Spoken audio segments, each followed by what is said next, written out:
Marvel's Moon Knight is here with a pair of personalities and a very cool suit. The first episode is full of twists and turns, but it's the ending that reveals the most about Moon Knight and his foes. Warning, spoilers ahead.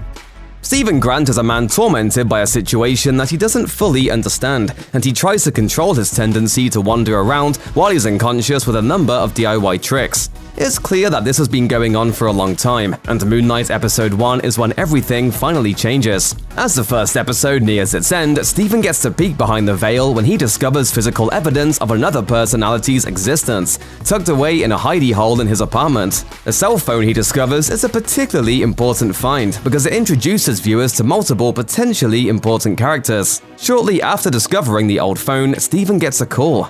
On the other end, an unfamiliar woman named Layla has been trying to reach a man named Mark for what appears to be weeks. Who do you think I am? What do you mean who?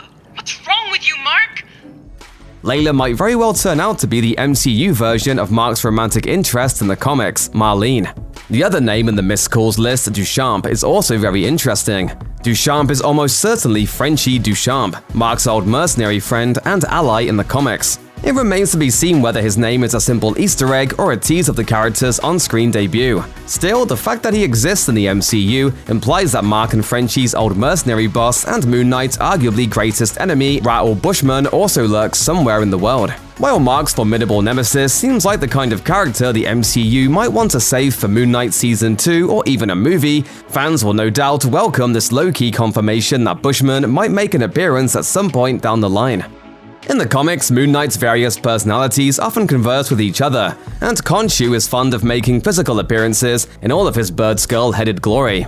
It's a pretty wild concept for a live-action show, and indeed, Moon Knight Episode 1 makes it clear that the series intends to keep such interactions at a relatively muted voices-in-his-head level. During a mid-episode chase scene, F. Murray Abraham's Khonshu establishes himself as a pestering presence that mostly uses his booming voice to express exasperation over Stephen's lack of mercenary prowess. The idiot's in control. While the discovery of Mark's phone finally clues Stephen into the fact that he shares his body with another identity, it also spirals his life further into disarray. His existence is suddenly all about Mark talking to him through mirrors and Khonshu manifesting in front of him in dramatic horror movie fashion. Though these experiences are obviously no fun for Stephen, the mirror dialogue is an effective visual technique that translates the identity's comic book conversations to the live-action medium. Meanwhile, Khonshu's ominous stalking hallway appearance is at complete odds with the almost flippant way the character's disembodied voice converses with Stephen earlier in the episode. This gives the viewer a glimpse of the character's unpredictable, otherworldly nature, as well as the Moon God's tendency to ignore the mental well-being of its avatar. It becomes clear very quickly that Moon Knight's primary nemesis, Arthur Harrow, is more than a small-time cult leader with a penchant for filling his shoes with ground glass. Not only does the villain have the powers of Amit, an Egyptian goddess of justice, but the cult he leads has also infiltrated all levels of society. This is revealed when Harrow confronts Stephen in the British Museum. So you really do work here? Oh, I'd assumed Stephen Grant was an alias. Imagine my surprise to find you here. Yet the security guard whom Stephen knows and who's clearly been at the museum for a while is a full member of Team Amit. This fact is confirmed when the guard reveals a scale tattoo on his arm, similar to the one Harrow possesses. It means that the guard has been at the museum for reasons that have nothing to do with Stephen, which in turn implies one of two things. Either Harrow placed the guard there for an entirely unrelated purpose, or his cult is simply so formidable that he has followers everywhere. Considering the museum's vast Egyptology department with a vast collection of Amit-themed artifacts, the placement of the guard doesn't seem accidental. And when Harrow proceeds to outright state that his plans for the world will cause millions of deaths, it becomes clear that he's a global threat. While it remains to be seen just how widespread the cult of Amit is, this version of Arthur Harrow is definitely a far more powerful and dangerous man than the Mad Doctor from the comics.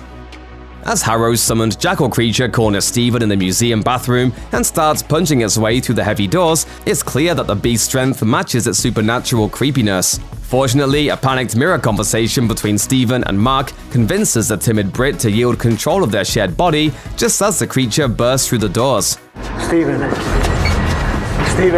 could save us. But I can't have you fighting me this time. What follows is yet another scene straight out of a horror movie, at least for the jackal. Moon Knight completely and utterly overwhelms and destroys the beast, ignoring its feeble attempts to defend itself and taking it down with a few brutal attacks. This short scene ends the episode with a punch, literally. And while it gives viewers the first good look at the awesome Moon Knight costume, it also offers a sample of something even more interesting: the character's powers. Moon Knight's strength is all over the place in the comics, to put it mildly. Sometimes he's just a well-trained guy with some gadgets and Kevlar. Other times he commands a vast array of superpowers that allow him to take down the Avengers all by himself. As such, it's interesting to see where on the sliding scale the MCU character lands.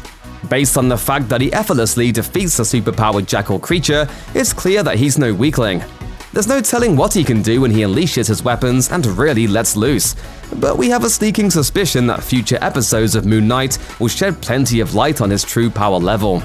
Check out one of our newest videos right here, plus even more Looper videos about Moon Knight are coming soon. Subscribe to our YouTube channel and hit the bell so you don't miss a single one.